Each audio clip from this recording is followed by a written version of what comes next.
Hey mama, you're more than enough. Hey mama, stand tall, you've given so much. You gave your all, now it's time to shine.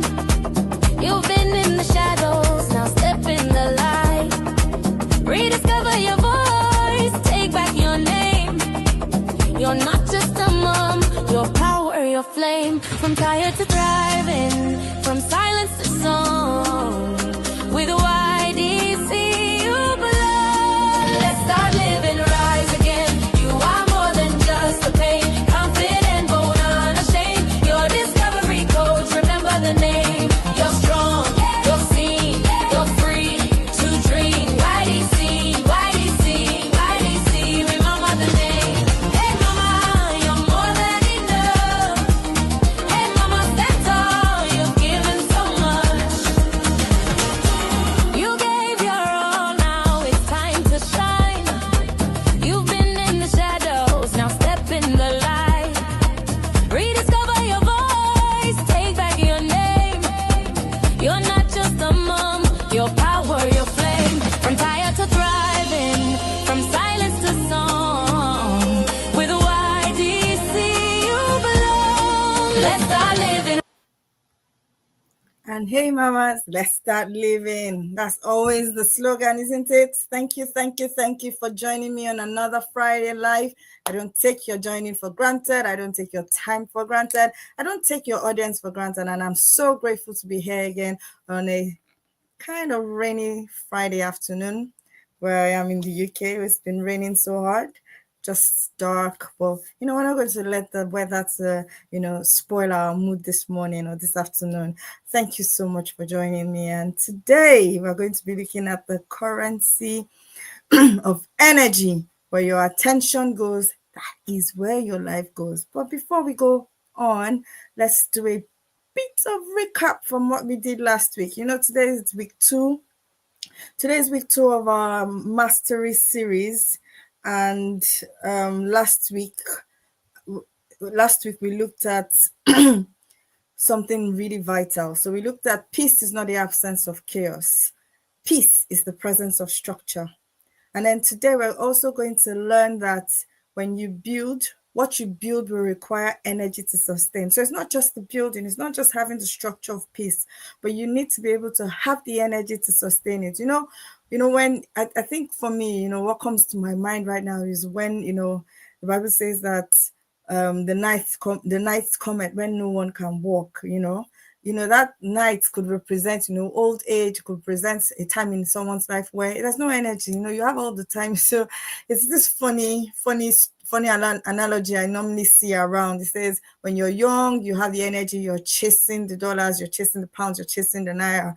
And then you get old, you've chased everything, and then you now don't have energy to spend to go around the world to do the things that you were chasing for. It's just an irony of life, but that's just by the way. But it's going to be looking at the energy. We're going to be, looking at, building that energy required to sustain that peace that we have built as a structure.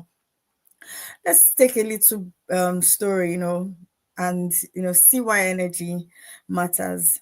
There was a time, in a season of my life where I was doing everything right in quote, I say, you're pouring out, you're showing up, you're holding everyone, and yet there's a feeling of hollowness.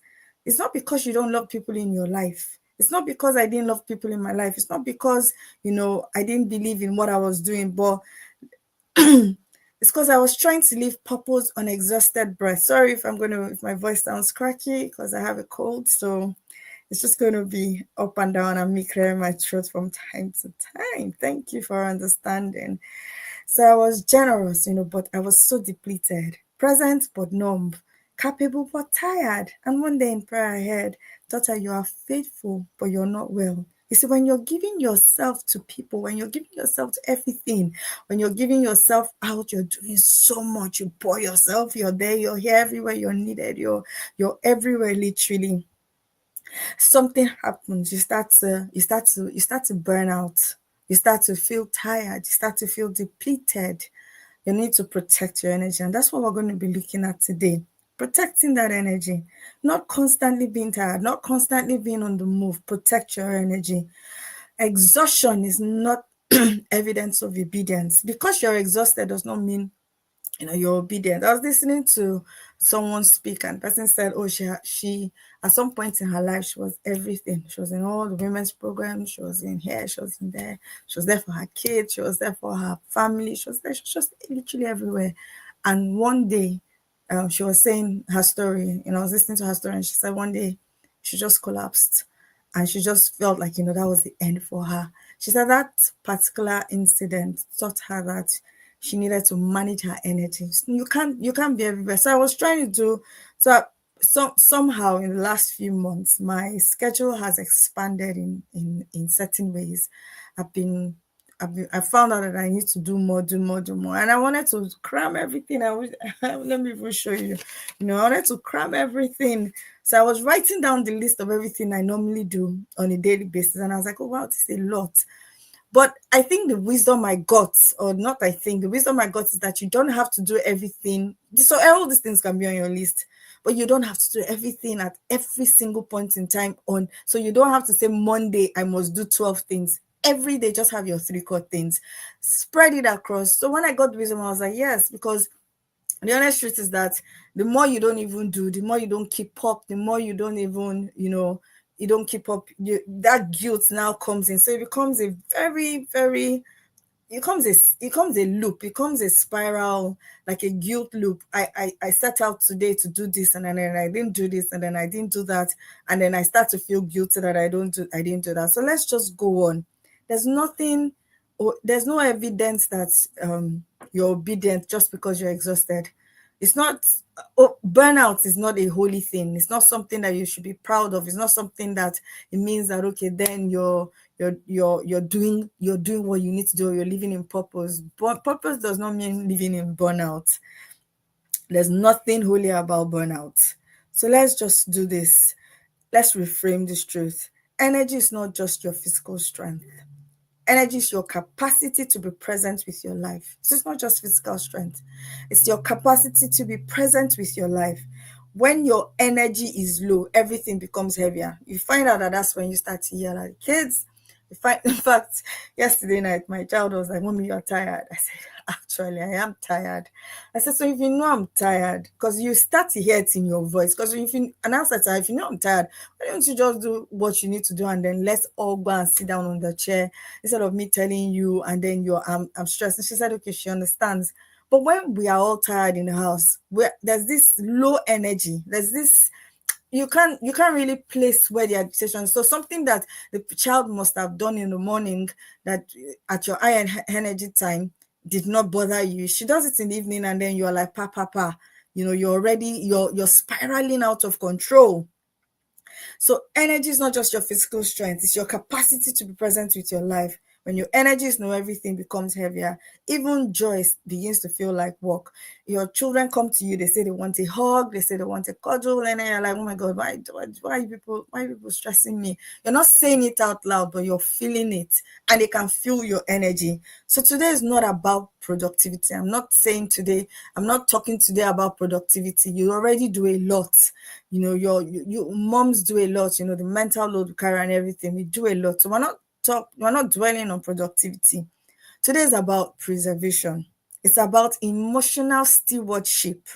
It's about spiritual intelligence. It's about becoming a woman who does not abandon herself in the process of showing up for everyone else. It's not about productivity. I'd say that one more time. So we're going to be looking at the 4 energies. We're going to be seeing the physical, emotional, mental, and the spiritual. For the physical energies, that's your body. Your body is the vessel that carries your purpose. You cannot keep treating it like an afterthought. So I want to ask you questions. I want to ask you, when do you actually rest before burnout, or only after collapse? Is it when your body has decided I can't move again? Like the woman I was talking about, I can't move again. I can't do anything again. She almost, became a vegetable state. She couldn't do anything. She couldn't move. She was constantly gasping for breath and all that.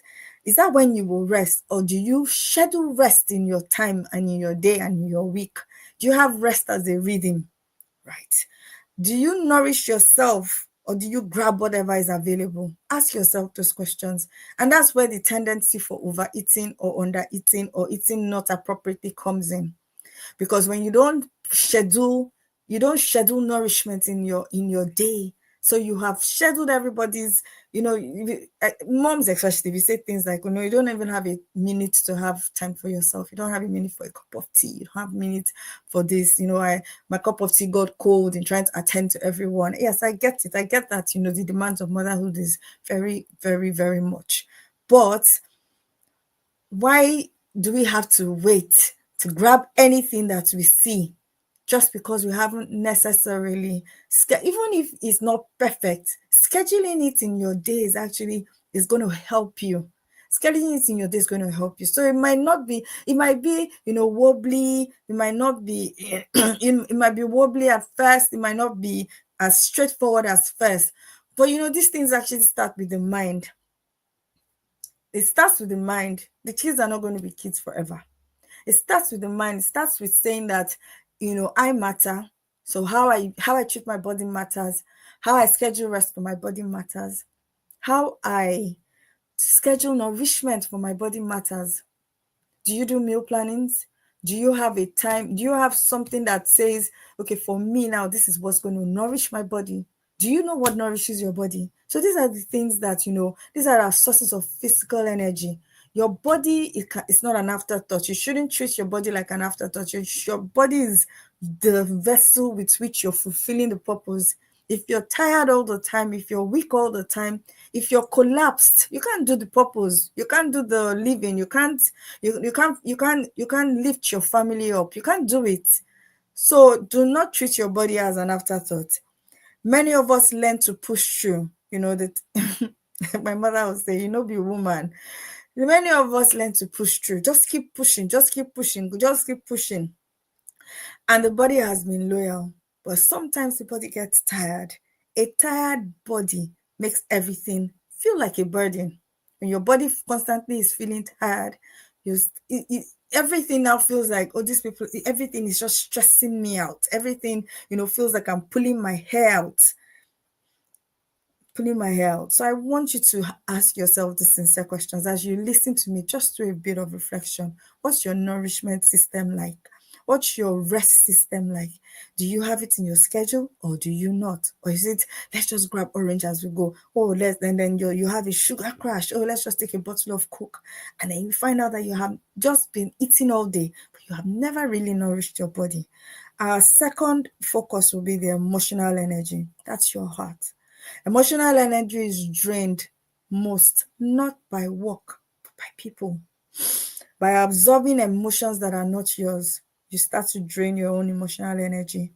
By rescuing people from the consequences of their own choices. So people have made choices, maybe have been good choices, may have been bad choices, but you feel like it's your duty to keep on rescuing people from the choices they have made. Adult people who don't need, who we keep rescuing.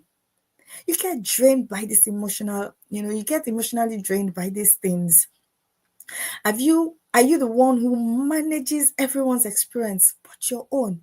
Everybody calls you for a solution. Everybody calls you for an answer. Everybody calls you for everything. Your parents are calling you, your siblings are calling you.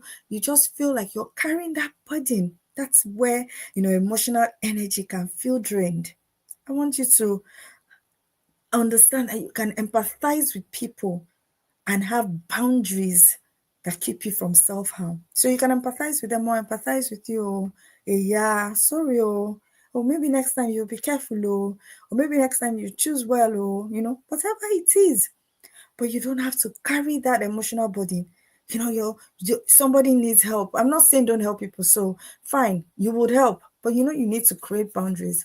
Because if you're thinking about it, if you're going to be sincere with yourself, a lot of the times you carry so much of this burden that we don't even know. Good afternoon, everyone. Thank you so much for joining me. Your fave, Bro 25. Thank you. Your you've blurred your boundaries. You've blurred your boundaries blood boundaries. You don't know what to carry and what not to carry. Is this mine to settle? Is this mine not to settle? Is this mine to move on from? Is this mine to chook mouth in, or to say something about it? Even on the internet, sometimes you're like, no, you start to, it doesn't even have to be physically, people, you are commenting on every triggering. You don't know that social media, they have a way of putting up posts. Some of those posts is just to trigger you. Oh, he's a bad man. Oh, he's a good man. Oh, is this, is that. And then you add your own comments to it. Emotional drainage. Some articles are just bait clicks to make you to be triggered, to make you to be upset, to make you to just be angry.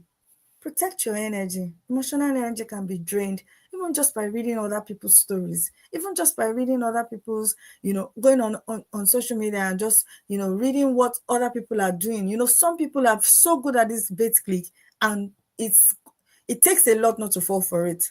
But you need to be emotionally stable. You need to be emotionally, constant, to be able to say, okay, no, this is not what I need to read right now. This is not what I need to be doing right now.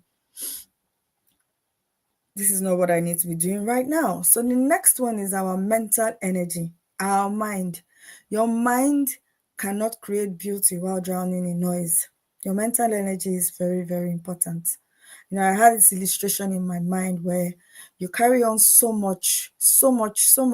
There's a like just think about a string of cans all tied together, and you just put it around your neck and you're dragging it, and it's making so much noise. So on one of the can, you can name it people's problems. Another of the can, you can make it people's expectations. Another of the can, you can make it social media noise. Another of the can, you can make it, whatever it is that drowns. And then you're dragging along, you're walking along, and then these cans are dragging on the floor. You can imagine the kind of click clack sound that we'll be making. There's so much noise. Some of us live in the noises of these things, and then it is almost impossible to create beauty while drowning in noise, while drowning in the noise of expectations, people's problems, whatever, everything that doesn't belong to you. Even your own children, you will need to learn to teach them to be able to be responsible for their own decisions. You can't just, say that I'm going to carry this thing on my head, and I'm hawking it like I'm carrying, like I'm hawking it, and I want to sell it. No, emotional clutter, mental clutter, mental noise. And then you just realize that the whole day have gone. You're asking yourself, what have I done today? You see why that question comes? There's so much noise, so much. What have you taken on for a day? How many minutes do you allocate to social media? I'm not saying come off it, but how many minutes do you allocate to it? Do you have a white space in your day? Do you have a space in your day where you're just calm? No phones, no human, nobody. 10 minutes. You need to be able to do it, to recalibrate, to come in, to be in touch with yourself. Do you go out in nature? What do you do with your day? Because when you take on so much noise, you see, it's like the marketplace. I don't know how you, especially if you grow up in Lagos like me, and then you go to Idumota or you go to Balogun. Every time I come from Idumota market, I feel sick.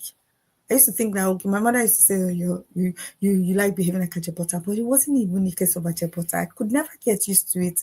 The marketplace, there's this person haggling here, there's that person haggling there. Is that what is in your mental capacity? There's so much haggling. You can't let things go. You can't give up, you can't give up your right. Oh, okay, you're right, I'm wrong. Okay, sorry, go. But you need to be dragging things to his decisive conclusion and say, no, I'm right, you're wrong. These are the things that drain you mentally. By the time you finish arguing with somebody, by the time you finish shouting at someone, by the time you finish quarreling with somebody, by the time you finish doing all these things, where do you want to find the space for quiet? So we need to be very mindful about these things. Mental fatigue comes from overthinking, over planning, over managing, and not trusting life to hold you. I was talking about my schedule, how it has increased, in the past few months.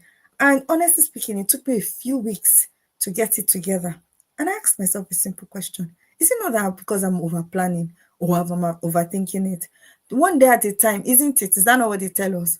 But sometimes we're so we're so we're so we're so focused on the long-term plan that we forget to be present with what we are right now, in what we are right now. So what's wrong with saying, okay, this is what I want to achieve by 2020 to 2030, and this is, but let me just start one thing one day. The over planning, the overthinking, the over managing, just not trusting life to hold you. So that comes and then it drains you. I want you to ask yourself a question. When your mind, what have you been holding? Sorry, what have you been holding in your mind that could live on paper? Some of us don't actually write things down. You don't write things down. You don't journal. You don't write down. You don't write your to-do list. It's living rent free in your mind, draining your energy. And then you're wondering, why am I not being able to move forward? So, what are the things that you're holding in your mind? Just give yourself a simple schedule for the day. Doesn't have to be perfect. This I need to do. Paste it on the walls. Paste it where you're constantly seeing it till it becomes a part of you. It starts to still. You start to breathe it. You start to live it. I want you to think about this. When your mind is cluttered, your clarity suffocates. Your clarity, you can be reading one book and then you remember, oh, I haven't finished the month from yesterday. Oh, I haven't. So you're not able to have finished loops for your day, because that thing that they say, okay, you started it, you started the day with, you started your journey with, oh, I need to go downstairs to get my daughter's shoe. You got downstairs to where your daughter's shoe is. You found out that the shoe rack was untidy. As you were tidying the shoe rack, you now decide, oh, okay, I need to go and get a rag to clean. When you went to get the rag, you found out that the rag from yesterday wasn't washed. And then from not washing, okay, let me put this in the washing machine. Then you remember that, oh, I haven't done this. They call it ADHD brain, but I don't know. But it's just funny. It happens. No clarity, no nothing. There's no process that is being followed. And it becomes a loop over and over again until we realize that we have too many unfinished loops in our lives. Too many, just too many. So you end up in the day, the shoe rack is not arranged, the washing machine wasn't on, the clothes from the washing machine wasn't removed, blah, blah, blah. You start to get angry again, feel resentful. Nobody sees me in this house. Nobody sees the work that I do. It's a real thing for women. But I want you to understand that it just comes from a mind that is cluttered. Your clarity suffocates when your mind is cluttered. The next energy that I want us to look at is the spiritual energy, the soul. This is the deepest one. Spiritual energy is connection, meaning, direction, truth. It is your why. It is the breath beneath the breath. It's the what makes you wake up morning after morning to put your feet down and say, I've got this today. I am doing this today. It's your why. When your spiritual energy is not clear, when your purpose, when your why is not clear, it's easy to just go through life without understanding what you need to do, why you need to do it. Knowing your why will be your biggest advantage as a woman. Knowing your why, knowing why the kids are in the house, knowing why you're married, knowing why it is that you're doing the things that you do, knowing your why is so essential. It's so essential. It's connecting to the deepest sense of your person. It's connecting to the deepest sense of your existence. Self-actualization. When you have come to that point where you know that this is the reason, this is the thing that I am called for, this is the thing that I am called for, you start to move, you start to move in that purpose. See, the thing about it is that when you feel spiritually empty, when people say, "Oh, I don't know what my purpose is, I don't know what I'm doing, I just don't feel like, I feel like I'm coasting through life." The honest truth is that when you feel spiritually empty, your life will lose color, no matter what you do. When you feel spiritually empty, so protect your spiritual energy. Stay. Don't forget your why. Don't forget your reason. Don't forget your purpose. Don't forget it. Stay in it. when you're cleaning the kitchen, there's a why for that. When you're cooking meals, there's a why, because I'm nourishing the souls, the destinies that God has given to me. When you're nourishing the family, when you're planning, when you're everything, but when you're doing everything and everything feels disjointed, doesn't feel like the one big plan. You don't see, you just see it as stress. These people are stressing me. These people are doing this to me. I do all the mental courage in this house. I carry all the mental energy. It starts to feel like work. But motherhood is not just work, it's purpose. Let's just go on because the focus of the class is not this. Let's go inward. Our energy audit. We're going to do an energy audit today. You're just going to take these questions. It's not for me, it's for you. You're going to take these questions and you're going to look inward. It's not for judgment, like I always say, but it's to witness the truth. What has been draining me emotionally? So ask yourself these questions. What has been draining me emotionally, physically, mentally, and spiritually? Where have I been abandoning myself in the name of being responsible? I'm responsible for every other person's feelings but myself. Where have I been abandoning myself in the name of taking up other people's, other people's other people's problems, so to speak?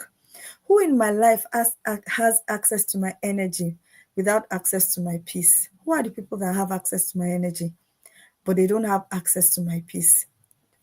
Do an audit. Find, maybe you can have my parents, my children, my husband, my this, my dad. How much energy do they have access to?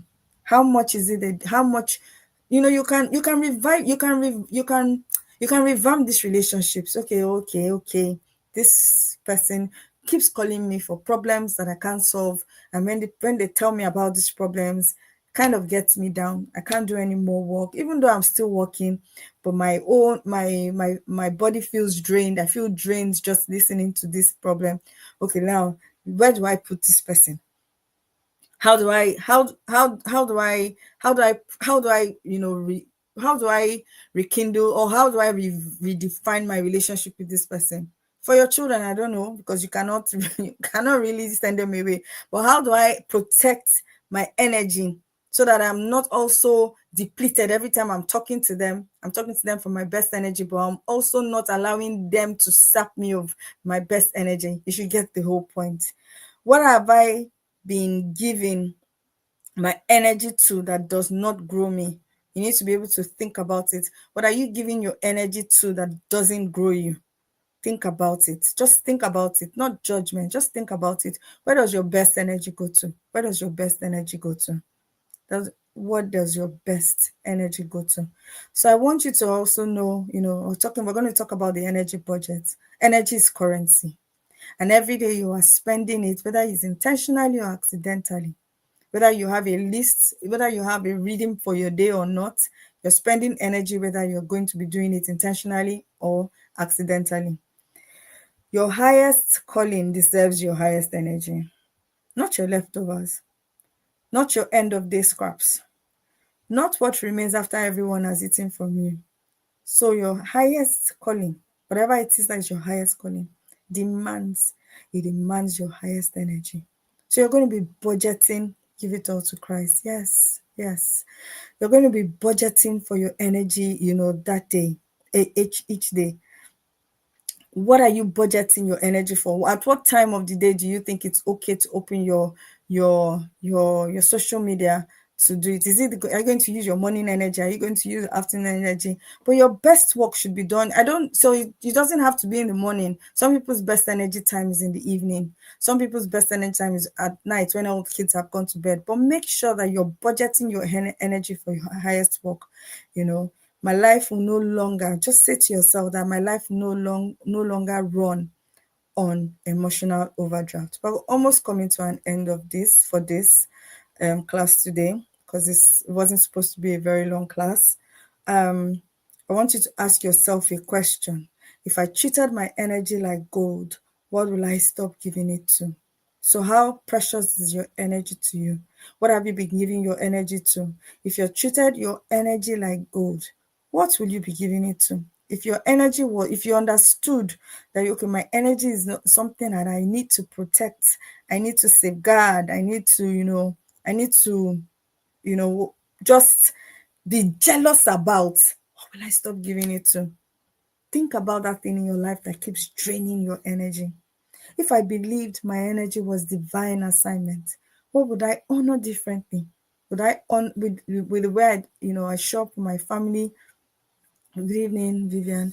Will I the way I show up for my family, the way I show up for my family, will it be different? The way I honor my energy, honor myself, will it be different? What's one sacred boundary you will honor this week? Just these are prompts to help you think, to help you journal.